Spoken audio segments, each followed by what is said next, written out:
freedom, You got for freedom. free 25 years ago. And I lost it for nothing.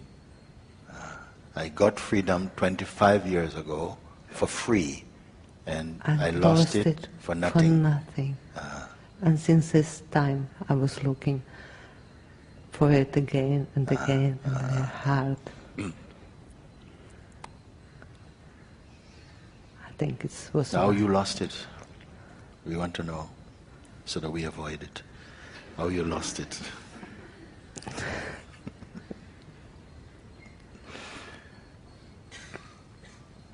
What it means, freedom, anyway. What we mean by freedom, when you say you found the freedom, and then for free you got it, yes.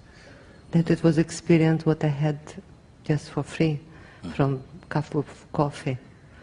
And from cup of coffee. From a cup of coffee you got freedom? Yeah. What brand? Yeah.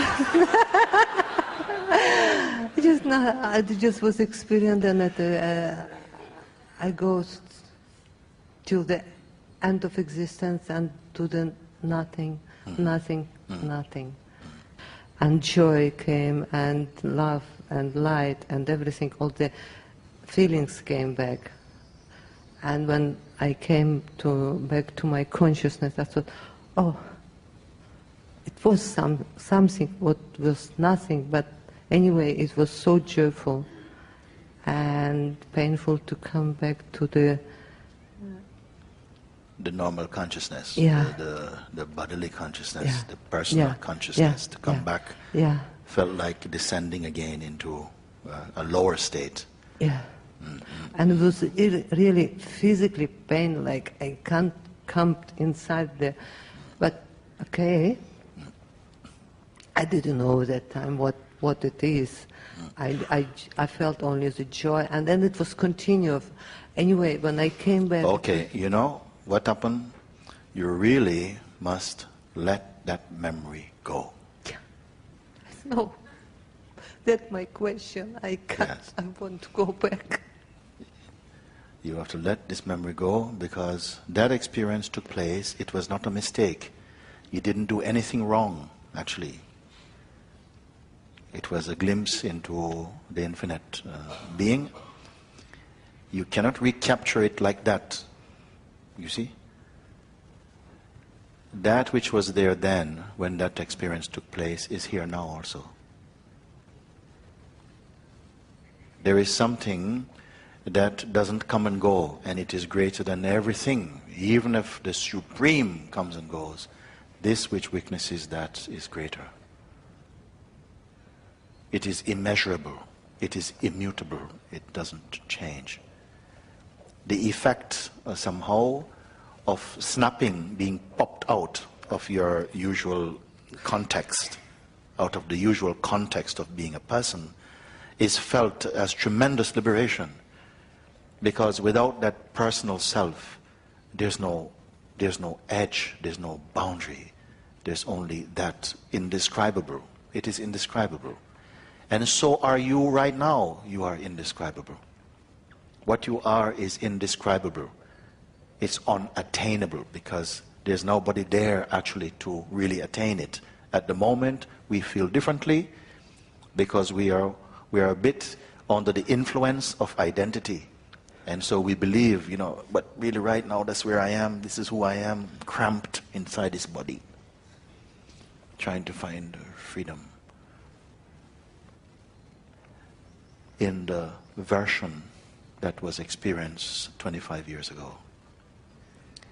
And I say, let this memory go. What does it mean? Saying, yes, it's okay. I don't have to follow that. Don't have to replicate that now. Muji speaking now. A freedom now that is not 25 years old, it is ageless.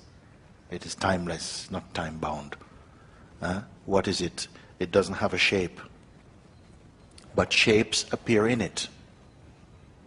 Time appears in it. Change appears in it. Experiences appear in it.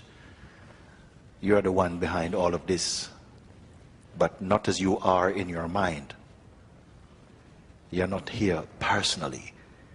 When you are able to observe the personal taste in the body, the I, me, the proud one, the selfish one, the insecure one, when you're aware of that sense, and see that just as a sense, and don't bind it to yourself, just be aware of it, the memory of yourself, the idea and self-image, when you are clear that it is not really an object. It's like a psychic photograph that we have of ourselves that make you feel like you're solid. Even the body is not solid. Relative to the spirit, you can say it is solid. But it is also a form of consciousness also. But you are aware of that, and each time you see that, but I'm aware of this. I cannot really be that. I cannot point to this. If suppose this body was what I am, and I had the experience of popping out and seeing this body, I still can't. But it's beautiful. But it's not me.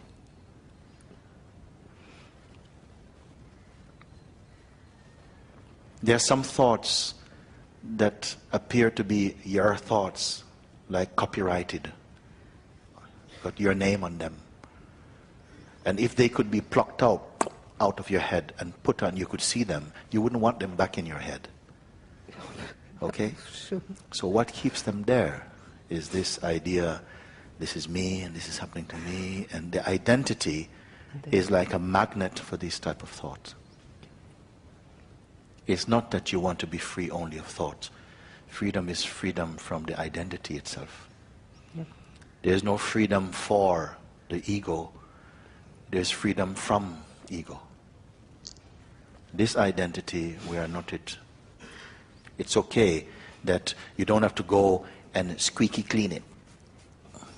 Just be aware that somehow something is acting through this body, and it belongs to the cosmic dance. Something makes you feel how you feel, think how you think, go as you go in this way.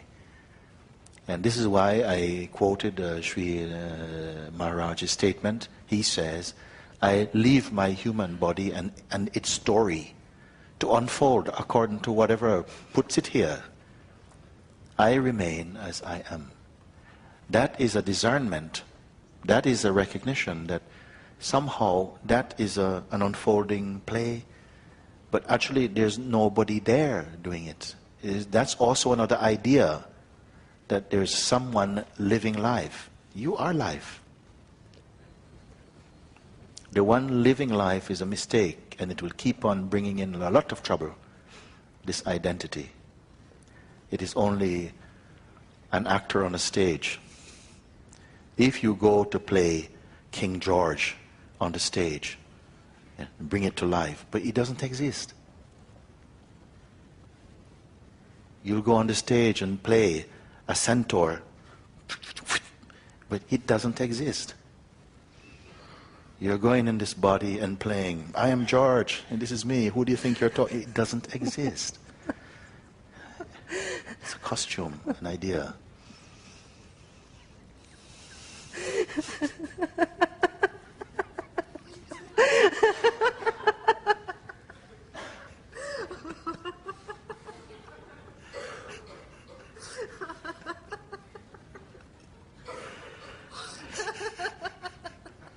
Yes.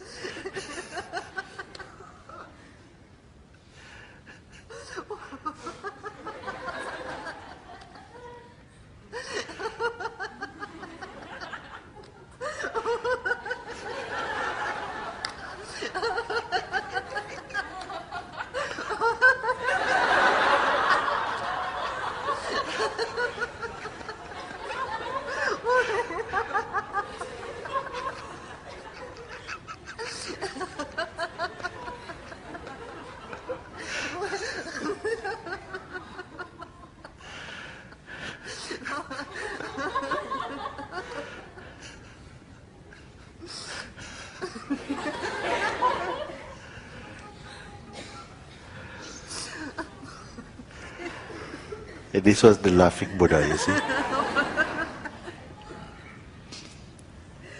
When they see that which was unreal, this laughter comes.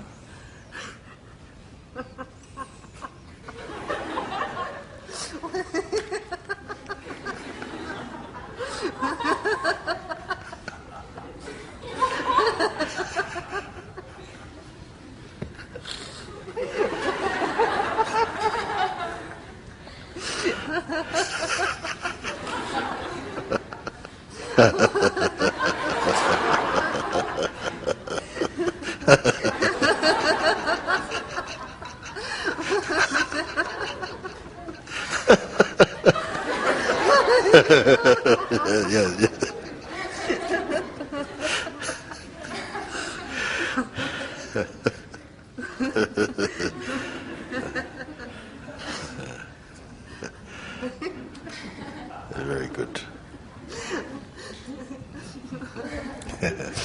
Thank you. Thank you, God. Oh my goodness.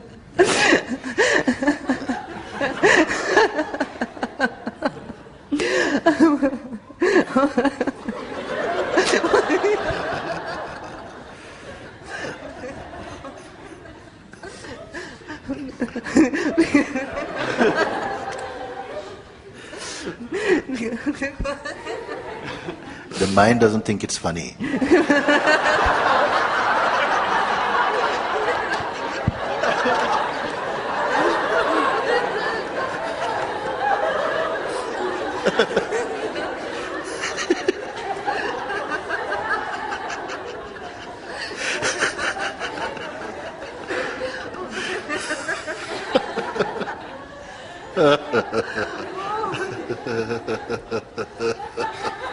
Mind the toe.